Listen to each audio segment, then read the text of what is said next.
اللہ تعالیٰ سے باتیں کرو، اللہ تعالیٰ سے باتیں کرنے والے بن جاؤ۔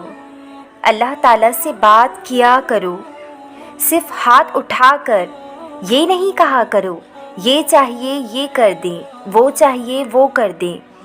نہیں، بالکل ایسا نہیں۔ اس سے بات کرو، جائے نماز پر بیٹھ کر اس سے باتیں کرو۔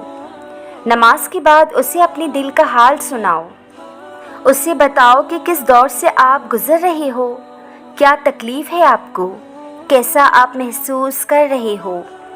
ہر چھوٹی سے چھوٹی، بڑی سے بڑی بات اس سے بیان کرو۔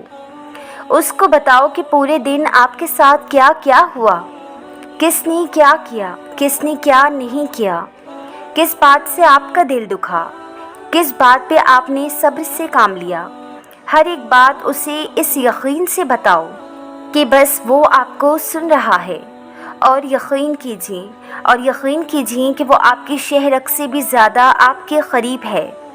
بے شک وہ ہر چیز سے باخبر ہے، لیکن آپ کا اس طریقے سے اس کو سب بتانا یہ ثابت کرتا ہے کہ آپ کا یقین صرف وہی ہے، آپ کا مددگار آپ صرف اسے ہی بنانا چاہتے ہیں، آپ کا توکل صرف اسی پر ہے، آپ کی امید صرف وہی ہے، آپ کی پریشانیاں صرف اس کے چاہنے سے، اس کی مدد سے ختم ہوں گی، اور اس انداز سے آپ اپنے رب کے سب سے زیادہ قریب تر ہوتے جائیں گے، اور رب کریم کی حقیقی سچی محبت آپ کے دل میں قائم ہوگی۔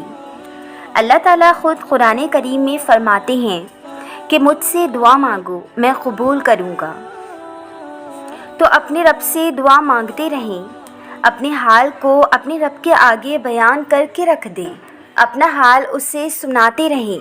بے شک کون مدد کرے سوائے اللہ کے، اللہ سے بات کریں، اس کے ساتھ میٹنگ جماتے رہیں اور اپنا مقام اونچا کرتے رہیں۔